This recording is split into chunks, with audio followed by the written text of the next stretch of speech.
Hey, Patrick. Hey, Michael J. Patrick. Yeah? You were telling me, I think, about, quote, a man after my own heart? Oh, yeah. Yeah, one of the decks I saw from this past weekend's invitational qualifier in Charlotte, Port Charlotte. My God, does Eric Weigel know the way to your heart, man? This is a guy who he has produced some art that I think you could appreciate. Hold on, give me a second to look this up. Let's see. White Red Approach. I can get behind that. That's like what you played at the Pro Tour, right? You know, like this is Sunbird's Invocation. I can get behind this. Sure. This is a different breed of White Red Approach.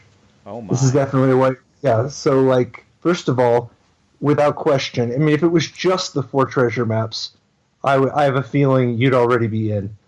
Oh yeah. But, I mean, treasure map.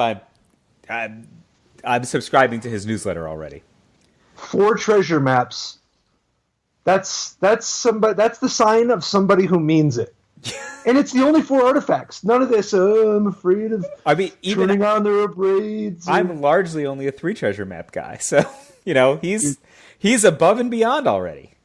Well, see, part of the beauty, part of what I really appreciate about Eric's Boros approach deck is that he, like, instead of, I don't want to play treasure map to turn their braids on, he goes the other way.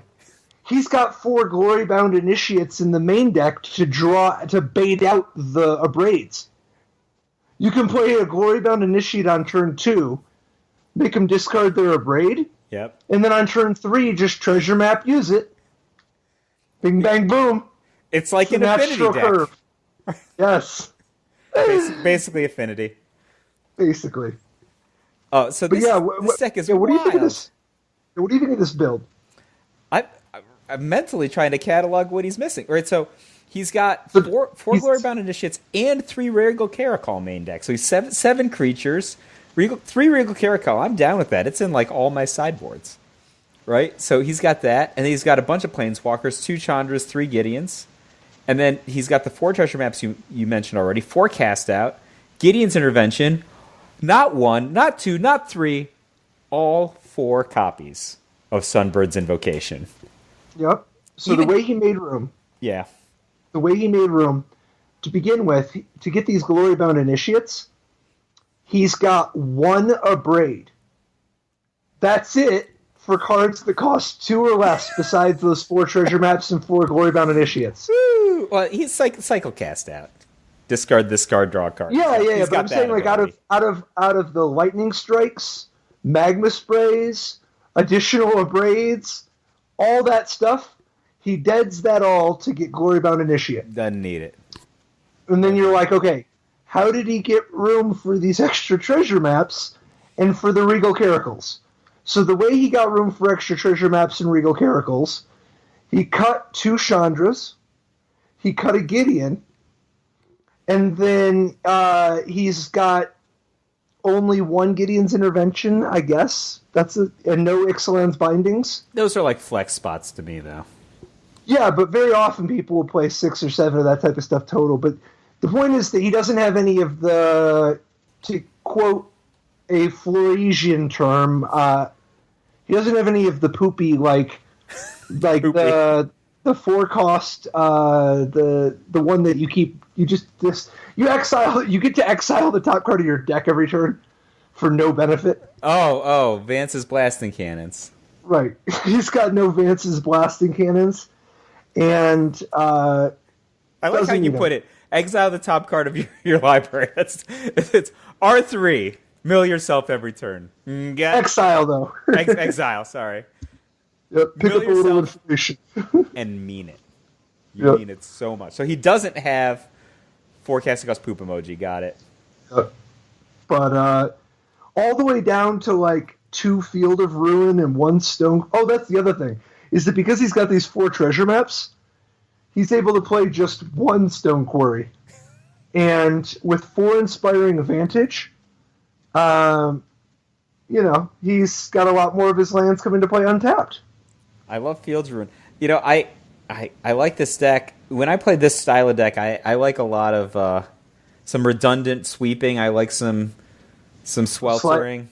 Yeah, no Sweltering Suns. No sweltering. And then I like the point stuff. I like being fast and broad with my removals. He just cut all the fast stuff. But it's interesting that even if you cut all the sprays, all the lightning strikes, you only play one Abrade, what have you, this deck actually has more or less as much defense as a blue-white approach deck, right? It just that's how much a blue-white approach deck has. And instead of playing kind of the Opt Hieroglyphic Illumination, Gear Hulk, Glimmer Genius stuff, he's just got the Sunbird's Invocation. Like, Sunbird's Invocation is obviously fewer spell slots than all that, but it does a lot of work, right? It's just, this is a hefty amount of Jame Day Toming. Well, he's got Sunbird's Invocation instead of Torrential Gear Hulk. Yeah. And then he's got Regal Caracal instead of Disallow. And then he's got Glorybound Initiate instead of Censor.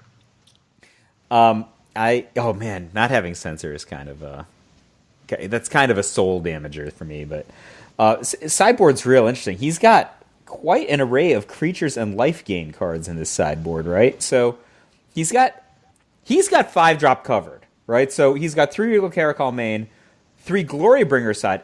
I think that if you were channeling the spirit of Patrick Chapin, that would be 4 Glorybringer, though. No. It's not the time. Well, especially if you got an Angel of Sanctions, you need more 5-drops. Yep. 3/4 for 5. He's got that. But he's, it's just, the life gain is just going to keep coming because he's got both Sunscourge Champion ×1 and 4 copies of Authority of the Councils. So he just takes the typical kind of Jerry Thompson approach to sideboarding white in Standard, and he just splits it half between main and half between side, right? So he's got the Caracal's main, the Authorities in the side, and then just more dudes. Then more Gideon's Intervention. Which do you like better, Ixalan's Binding or Gideon's Intervention when you play this kind of a strategy? I mean, they're different. I liked Ixalan's Binding, but I think the metagame has shifted a bit, I think if there's less black-blue control, then Ixalan's Binding is less exciting. Is that the way it is? Yeah, like it really depends on what it is you're trying to hit. If you're actually trying to hit, like at the time, I wanted to be able to hit the Search for Azcanta. If you're needing a little bit more the Ruined Halo aspect instead of the Banishing Light aspect, then Gideon's Intervention does that. Like for instance, if you want to drop Gideon's Intervention and be able to stop 2 different threats that are on the table at the same time, that's where Gideon's Intervention comes in. Got it. It's sort of redundant sweeper for somebody who cut all the Sweltering Suns. So I actually cannot co-sign this one Solemnity. One Solemnity, I would have rather he had your Tocatli Honor Guard. Dude, you can't play Solemnity when you've got these 4 treasure maps. What are you going to do, not use the map? Yeah, I don't like it.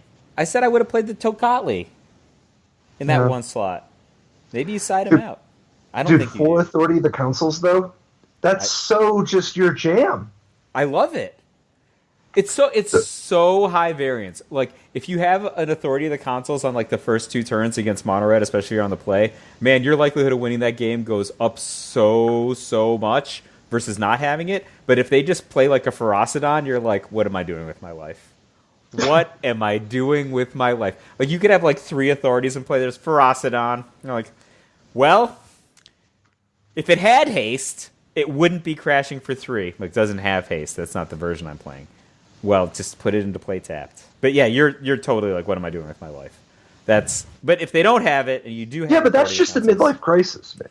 That's yeah, but it's a midlife crisis. Divorced from the game state. It's like midlife crisis on turn 3 against Mono Red. When you were so riding high, you were on like a Ferrari bender on turn 1 because you just slammed that Authority of the Consoles. You're like, I can't possibly lose.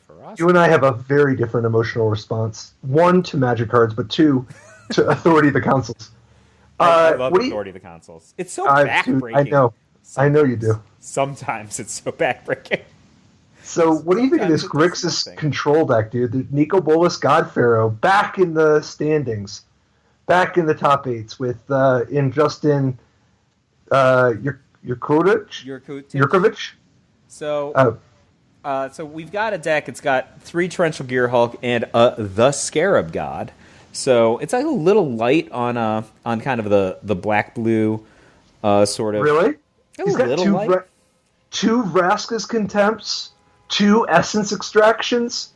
Those are double black cards. I'm just talking about light on the end game, right? Like he's got that. These decks usually have 5 or 6 creatures, right? But he's mixing it up by adding 2 Harness Lightning and a Nicol Bolas.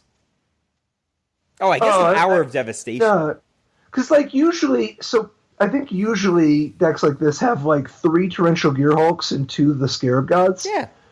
And he just cuts 1 the Scarab God for a Nicol Bolas. And then in terms of his actual, like the spells, the biggest departure is the use of 3 Hour of Devastation. That's just so different than what we usually see. Yeah. Right? Like, I mean, shaving a Fatal Push and shaving a Censor for Harness Lightning, it's sort of wild. Shaving a Censor is wild, but the point is that it's not too, like, rocking the boat.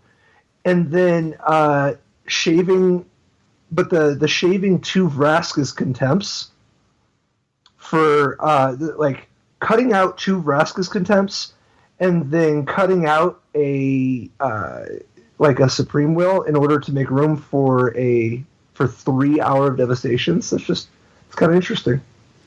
There's a couple things I think about. One is, obviously this deck has different top-end capabilities than a black-blue control deck, right? It's just different because you have the addition of a color, like Nicol Bolas versus not Nicol Bolas is... But also the cut to ribbons. That's actually... That's a big game, I think. It gives you a fast response card that also is an endgame killer, which is kind of interesting. But my real question is, what deck is it better to have 3 Hour of Devastation versus not? What deck is it better to have 3 Hour of Devastation than not? Yeah, playing against what deck? Where do you want 3 Hour of Devastation? Because like these decks have like a lot of fast answers, right? And their responses often use a fast answer and then flip it back with Torrential Gearhulk in a long game. They don't typically. I mean, I don't know how wide are people going other than like white vampires or something. They're not really going that wide, and even if they do, you often could just answer them with a disallow or something where they're trying to make multiple threats. Well, so I think the answer is energy. The theory here is that when you're playing somebody who's got Rogue Refiner and Whirler Virtuoso, Bristling Hydra, Glorybringer, Chandra, all that stuff, when you Hour of Devastation, that just radically changes the landscape. Like I think that's the theory, right? I mean, I don't know, I can't speak to the veracity of this approach. However, I think the reason you do that is because you believe in Hour of Devastation as a plan against 3 and 4 color energy. It obviously is not necessarily what you want against other people's the Scarab God, but like the Scarab God isn't necessarily your biggest weakness anyway, and the Scarab God's only appearing in the 4 color energy decks. Or other black-blue control base decks, which are a rarity right now. Yeah, exactly. Those are quite the rarity. But the argument I'd make is this deck doesn't have any Essence Scatters in the main deck, right? 0. Right. Like, I think that in a lot of the cases, like you're playing against 3 and 4 color energy or against other black-blue control base decks, I think I'd rather have, the tag team champion combination of Essence Scatter and Torrential Gearhulk versus a sorcery speed double red sweeper. Like, that's only getting paid back when you fall behind, right? But, like, Scatter keeps you from ever falling behind, and Torrential Gearhulk is just the best catch-up guy there is. Yeah, I mean, so part of the issue, though, is the use of 3 Supreme Will and 4 Disallow is so much 3 mana permission. You could get those Essence Scatters back by cutting Supreme Wills. Yeah, I'm just saying, I'm comparing the lack of Essence Scatters with the presence of Hour of Devastation. So I think my mental space here is just like, yeah, Hour of Devastation is a good get out of jail free card, but you could just not be in jail, at a high percentage of the time by having one of the best 2 casting cost response cards in your deck. Maybe. Does that really work against mono red and 4-color energy? I think I'd rather have Essence Scatter against Mono Red than Hour of Devastation most of the time. Like, Essence Scatter is a great answer to a Hazoret on demand, and this deck is hyper vulnerable to a Hazoret if it actually resolves. Hour of Devastation is pretty good against that, though. Yeah, and Vraska's Contempt is good against it too, but if you don't have one of those very particular cards when it's hitting, it's going to hit you for a bunch of damage. Well, I mean, the thing we're talking about is that he shaved 2 Vraska's Contempts for 2 of those 3 Hour of Devastations. His net total number of ways to deal with a Hazoret is actually greater because he's got 3 Supreme Will and 4 Disallow, so he's already making up for the Essence Scatters. And then he's got 3 Hour of Devastation instead of just 2 extra Vraska's Contempts. He's also got a Commit to Memory. I think, just end up kind of disagreeing with myself coming around, because I think that the red actually does give him pretty interesting dimension, but most of it's in the sideboard. And that, like, top-end Glorybringer is an awesome game plan that Black-Blue Control doesn't field, right? This is a great game plan, for example, against Temur Energy. And 2 Chandra Torch of Defiance coming out of the sideboard, especially in a deck with all these duresses, potentially a great game plan against Blue-White Approach, right? And then a Braid is just one of the best utility cards. I think that's where the red is paying him off. And that he's just playing these kind of more flexible and powerful, but in a way also weirdly stilted main deck red cards as justification for these awesome sideboard cards. See, my concern is with how tapped his lands are going to be. Oh, they're going to be tapped. Like, this is just way, way, way so much tapped. Like, that's my concern with this. Well, Canyon Sloth is always tapped, right? And, Fetid Pools is kind of table stakes. I think it's really just the addition of Dragon Skull Summit, but oh my gosh, he has got, like, no basics. That's what I'm saying. Oh, wow. Yeah. Yeah. Sometimes it's going to be great, and most of the time it's going to be real volatile. With 4 Canyon Sloth and 4 Fetid Pools, that's 8 that are always tapped. 4 Spire Bluff Canal are only untapped in the first couple turns of the game, so they're going to be tapped off the top. Yeah, they're often tapped. 4 Drowned Catacombs and 4 Dragon Skull Summits. These are going to be tapped for several, a pretty substantial, with just 1 island and 1 mountain, and then those 4 Canyon Sloth and 4 Fetid Pools. There's just a decent number of games that he's going to begin with tap land on 1, tap land on 2. And dear Lord, I sure hope you have like an Aether Hub or something. You could easily have a fine distribution of lands and spells and not cast anything by turn 4. That could easily happen in this deck. So that's my big concern with this, is the amount of tap lands. Yeah, that's a thing. That's what happens when you don't get attuned with Ether to fix your mana. Yeah, I was actually to say, by contrast, any green deck in Standard that has access to Attune with Ether, all of their Dragon Skull Summits, Drowned Catacombs, and anything else they want to play will always be untapped. While we're at this, looking at this particular qualifier, I noticed a couple twists in the Temur Pummeler deck that, man, a lot of these, I apologize, but the last names here, short on vowels for my unlearned English skills, I suppose. We'll call him James. So James has a Temur Pummeler deck that it's the style with Cartouche of Knowledge, like we've seen, and Invigorating Rampage and Built to Smash are his pump spells beyond Blossoming Defense. But Fling, it's got Fling as a twist. So this deck, it's kind of like I don't know if it's a return, right? We've seen Pummeler decks prior to the Simic one. The Simic one seemed like kind of the dominant version of Pummeler for a few weeks there, but now we're kind of back to adding red. We've seen Invigorated Rampage before. Fling, I think, is potentially a real big game, right? Like, all you have to do is get halfway there with Fling, right? You got Pummeler and a Cartouche. You're gonna do a ton of damage to somebody, and they're like, all right, well, I lived through that attack. And you're like, wait, there's more. And then, just finish them off. I think that is, in particular, pretty great if people don't have, permission right now in their main deck. Relatively few decks do. Many decks are actually very poor at blocking flyers, right? That's, I think that combination of stuff is opening up the door for James's strategy here.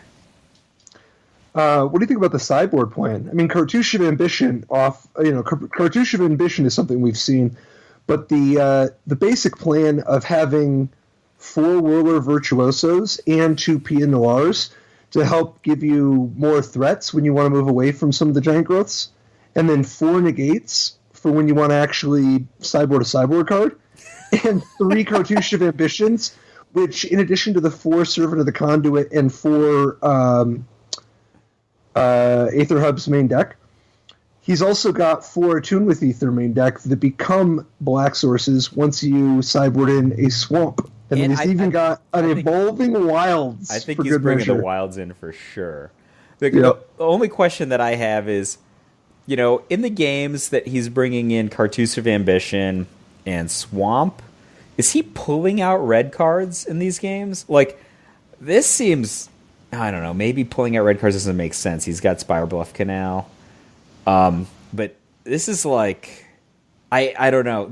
All these sideboard plans are potentially enticing to me, but I don't know that this makes for a very, very good sideboard. So the cost to those 3 Cartouche Ambitions is 5 sideboard slots. That's a big ask for 3 Cartouche of Ambition in a deck that's already 3 colors.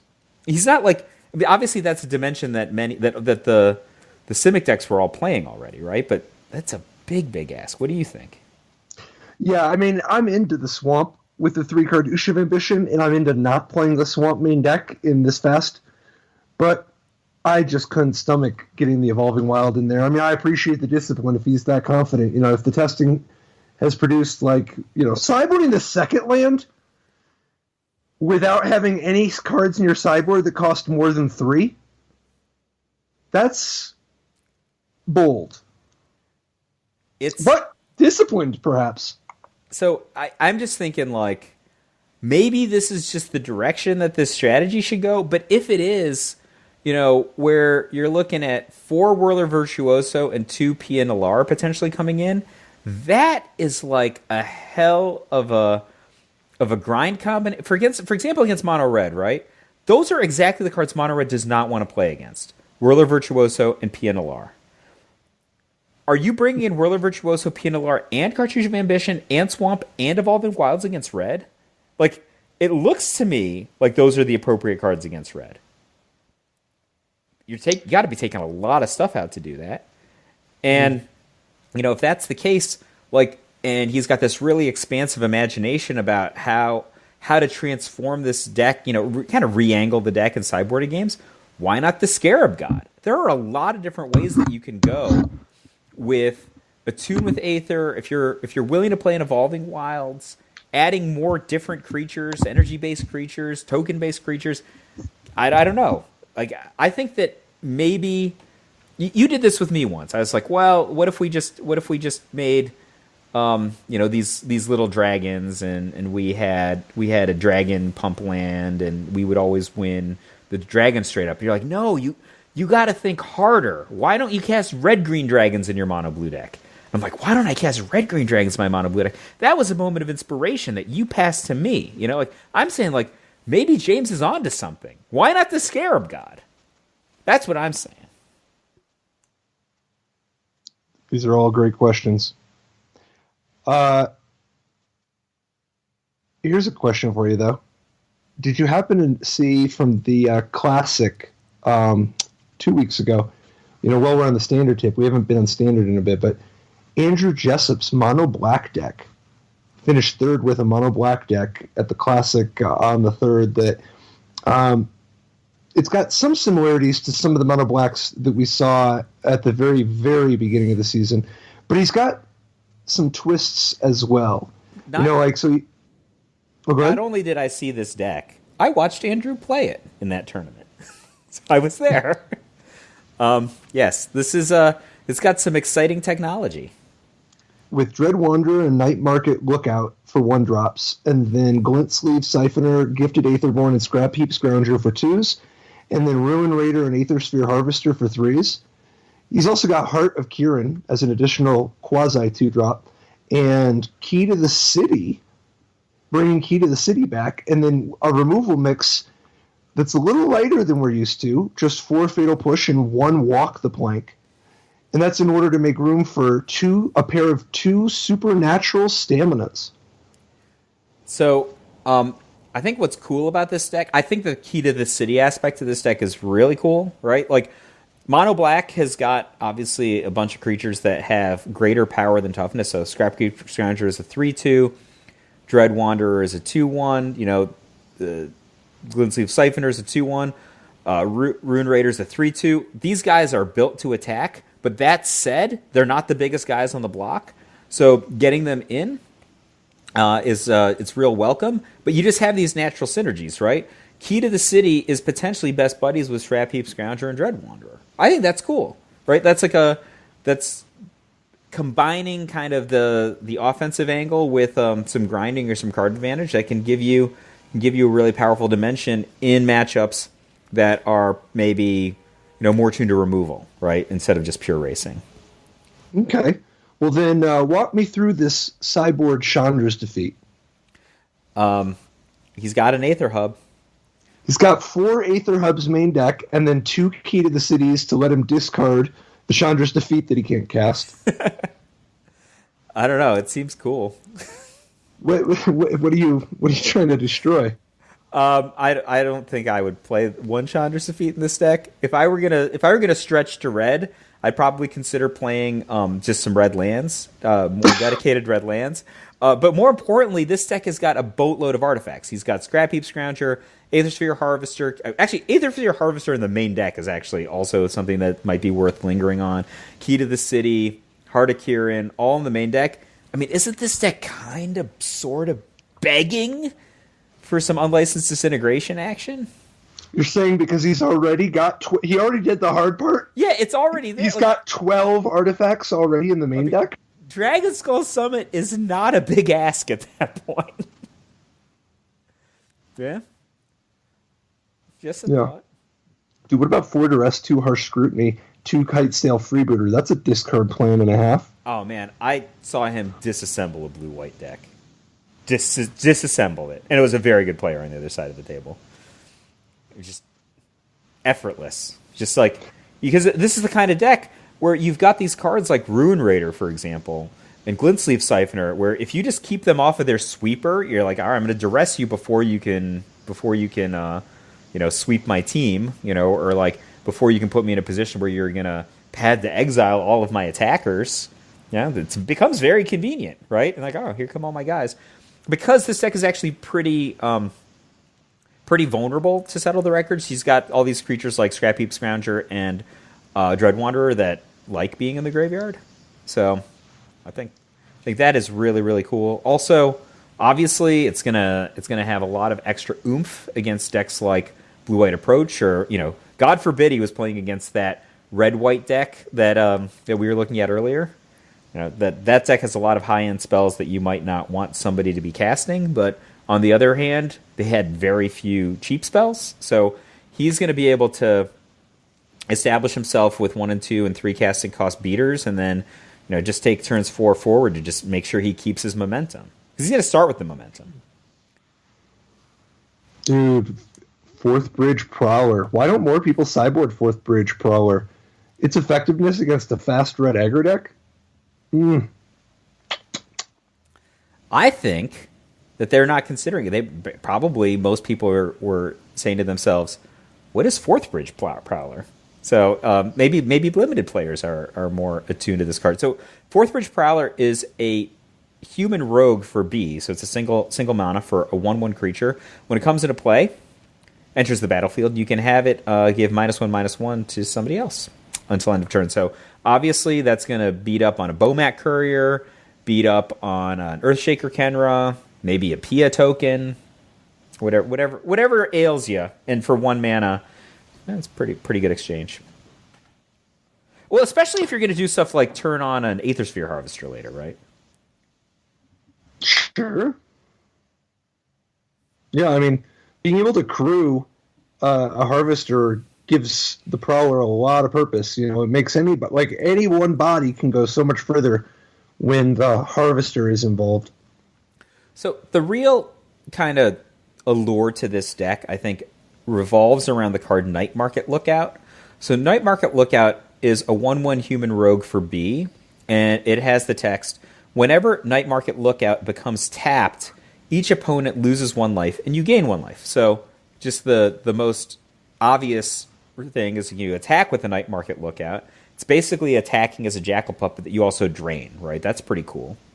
Unfortunately, as games go to the mid-game against most of the decks in Standard have creatures that are bigger than a 1/1, he loses some of that efficacy, but he gains a lot back when you combine it with Aethersphere Harvester, right? So, and to a lesser degree, Heart of Kirin.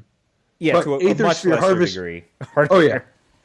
But if you're turning on Aethersphere Harvester with Night Market Lookout, 2 things are happening. Number 1, you're amplifying the life gain aspect of Aethersphere Harvester, which is obviously one of the big draws to playing that card at all.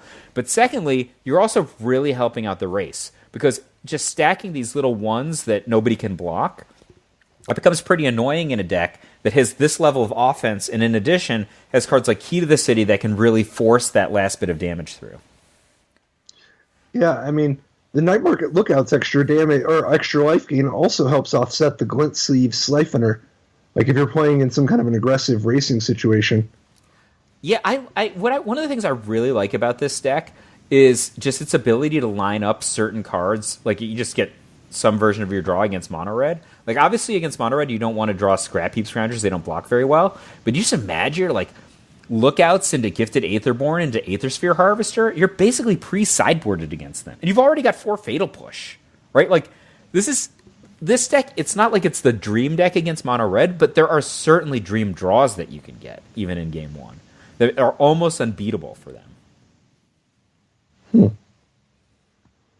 Yeah, it seems like it's really going to revolve a lot around these Gifted Aetherborns. Yeah, but I mean, like, and the Harvesters. And the Harvester, but like, if you draw 1 of each or something in like the first 4 or 5 turns, I think that gives you a ton of extra percentage. Yeah, I think like you've got a lot more mediocre cards than great cards for that particular matchup in Game 1. Agreed. However, your great cards are great. Yeah, there's just a ton of guys who don't block, right? That's really bad. Yeah. So, I thought... actually, I was curious. Do you think the new card that was just spoiled, Vona's Hunger, is there any chance Vona's Hunger could go in a deck like this? Sure. So it's the 2 black, 2 and a black for instant, Ascend. So when you play the card, if you control 10 or more permanents, you get the City's Blessing for the rest of the game. And the City's Blessing is basically a generic emblem. And other cards... for the rest of the game. Right. And all of your other Ascend cards, if you have any, are automatically ultimate, so to speak. You know? Like, all you have to do is, if you ever control 10 or more permanents when you play one of these Ascend cards, from now on, regardless of if the number of permanents you have goes lower, all of your Ascend cards will be at the more powerful state. And in this case, Vona's Hunger, the starting spot, is each opponent sacrifices a creature. So for 2 and a black, each opponent sacrifices a creature is just 1 mana more than Diabolic Edict. And it is an instant. But if you have the City's Blessing, instead, each opponent sacrifices half the creatures he or she controls rounded up. All right, so, you already ran through the most obvious question that somebody might run for this. So if you have 10 permanents when you cast your first Vona's Hunger, and then you have 9 permanents the second time you cast it, for whatever reason, you used a Ghost Quarter or something, some equivalent, that you would still get the City's Blessing version on the second time, because you already earned it. And in the case that there are cards that have different Ascend criteria, you would still have the City's Blessing, right? So, if there was one that was just like, well, if you have purple pants on, you have the city's blessing. No, I think so. I think for Ascend, all the Ascend cards have the same condition. It's intrinsic to Ascend. However, the key is, like for instance, if you get up to 10 permanents for one turn, and it's only temporary, you still get the bonus ongoing. So, like, let's say, for instance, that you temporarily had extra permanents because you were able to make a few treasures and a few tokens. Well, you don't have to worry about keeping everything alive. If you only play, like, as long as you play at least one Ascend card while you have 10 permanents, then the rest is all gravy. The rest you can do without having to worry. You don't have to sweat the condition anymore. Once you have the city's blessing, you can just rest on your laurels, content in your own popularity. So just on its face, this card, I think, has a lot of potential to be highly playable. Just on its face, right? So we've seen cards like Foul-Tongued Invocation, for example, that are 2 and a B, that have very similar kind of Diabolic Edict effects, and have additional oomph depending on having a certain criteria. But there are lots of cards that are at about this casting cost that are about this efficacy. So that's one thing. This one's actually like ready built for Commander or whatever, right? Because it's each opponent sacrifices a creature, so that's not going to come up in tournament settings very often. But it's worth putting out there. Actually, in Two-Headed Giant, is that a little different? Two-Headed Giant. Yeah, no, it works different in Two-Headed Giant. Oh, so if you're a hardcore tournament player, but you might get this card in the pre-release, just look out for that for Two-Headed Giant. Anyway, it's got that to begin with. But then I think the City's Blessing is, first of all, contextually, it's awesome. And it's awesome because there are cards like the Hydra, right? That guy can gain hexproof. And so an ability to kill your opponent's best creature, especially if they only have one creature. But you're talking about Bristling Hydra. Bristling Hydra, yeah. It could be very beneficial, right? No matter how big it is, no matter how hexproof it is, if you're playing against Electrostatic Pummeler and they've got a Blossoming Defense, similar, right? That depending on how the battlefield on the opponent's side is, this is a really contextually powerful card. And then also, it's just got, when your opponent's tapped, it's an instant. You can get their Torrential Gearhulk, stuff like that, at a high level of consistency. So, contextually speaking, I think this card is pretty decently likely to have a home in Standard. Second question, would it be good like in Jessup's Mono Black deck? I think one thing that you can say about Jessup's deck is that it could potentially have 10 permanents in play. Because it has all this extra material from these Key to the City and Heart of Kirin and, that kind of, just getting extra bodies from Dread Wanderer and Scrap Heap Scrounger. I think it could get 10 permanents in play, which would potentially allow it to trigger the Ascend. Even some of its discard cards, right? Like Kitesail Freebooter is a duress that has legs. So I think that's part of it. I do think that in tournament settings that style of deck is less likely to hit the Ascend than some decks will definitely hit the Ascend at a high level of regularity. I don't know that the Jessup's deck is going to be high on the list, but I do think that this card is appropriate to play in that deck anyway sometimes, depending on what you think you're going to be facing. Yeah, I mean, obviously, I think that Vona's Hunger is... I think it's unlikely to be right in so fast of a deck, just the way the tournament games are going to go right now, just because of how when Andrew's got 10 permanents in play, he's usually got such an overwhelming board presence that there isn't that much game left. The place where it could be like, particularly if people have ways of slowing you down, like the more that people have permanents. Like, for instance, if somebody's got a permanent like pacifism that negates your attacker without taking it off the table, or the more that somebody has an icy manipulator effect, all these types of effects, like a Gideon, right? Right, exactly. Oh, wow, this is good against a Gideon, actually. Many Gideons that would otherwise have been indestructible are very gettable by this card. That's actually real interesting.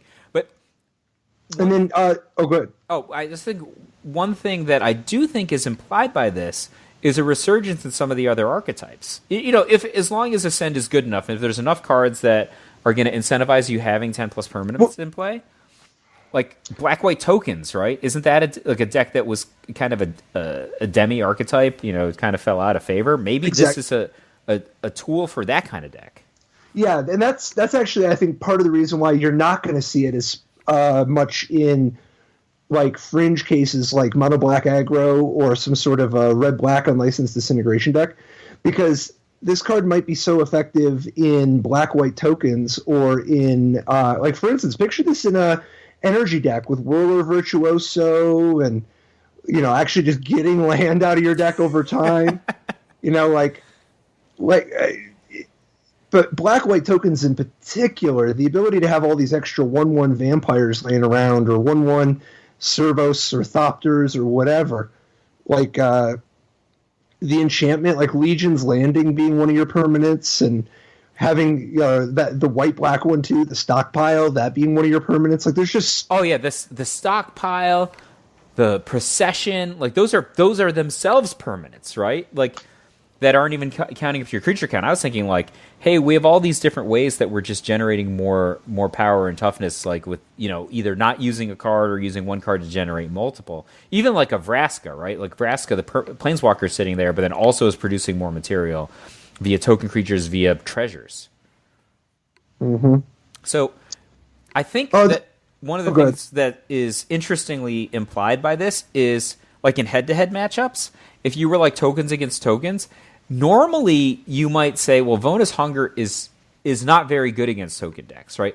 None of their creatures are particularly good. Typically, they're just a 1/1 or a 2/2. Most of them are like, they're free or fungible, like, and if they have like a really key permanent, like, I don't know, like a Jeru or a Champion, or something that's demonstrably stronger than one of the 1/1s or 2/2s, they're certainly not going to choose to sacrifice that creature under most circumstances, like unless they've got something tricky they're going to do to you. But I do think that this card might be meaningful in terms of breaking stalemates. Like if you've got 10 plus permanents and they've got 10 plus permanents, and like you kind of don't want to attack because like, well, they're going to have initiative on the block, they're going to get you with a good counterattack, they're going to take out your Planeswalker.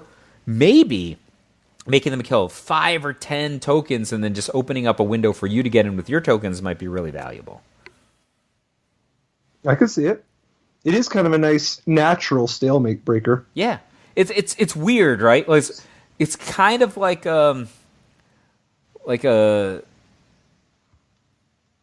half of a wrath, but it doesn't affect you. So it's a good quarter wrath. Does that make any sense? Like you could wrath. It's kind of a do or die. Yeah, like resetting the everything. Card Factor Fictions, the black part of that cycle, do or die. Yeah. It looks like dude, I don't know why spoiler season is needing a little warming up to get going, but there's only one other spoiler: Captain's Hook, the 3-cost equipment that equipped creature gets +2/+0, has menace, and is a pirate in addition to its other types. And when Captain's Hook becomes unattached from a permanent, destroy that permanent, and it has a equip cost of 1. So here are my impressions of this. First of all, this picture is gorgeous. It's a Kev Walker, I believe, and I don't normally, evaluate cards based on the art versus their utility and their efficacy as tools to build decks and generate tactical positions in Magic. But I just wanted to point this out. I love this art. I think it's awesome. I like looking at it. That said, I don't know about this card. I think like yes, you do. Yeah, I do. Unfortunately, I mean, given the to me, the big oomph on this card is +2/+0 with equip 1. We've seen that card at casting cost 1. Obviously this card is getting menace, which is good, a pirate, which might be good, and the downside is horrible. To me, that's not worth 2 more casting costs in the upper right. Yeah, I think this is, and we'll see. Maybe it's just like there's some unreal combo or interaction by being able to turn something into a pirate, but we'll see. I'm skeptical. Yeah, I think that, even Bone Splitter was like, it was only a fringe playable card in Construct. It was good in some decks, but this effect at 3 is, I'm real skeptical. Yeah. Well, we shall see. Hopefully, preview season will be kicking off. Traditionally, I mean, the WotC page shuts down for the last week of the year, but traditionally, spoiler season starts heating up right at the very end of the year as we turn around, turn over to 2018. So we have our spoiler, but it's not until January the 4th, I want to say. So we'll probably we'll release it January the 4th, which is 2 weeks from now.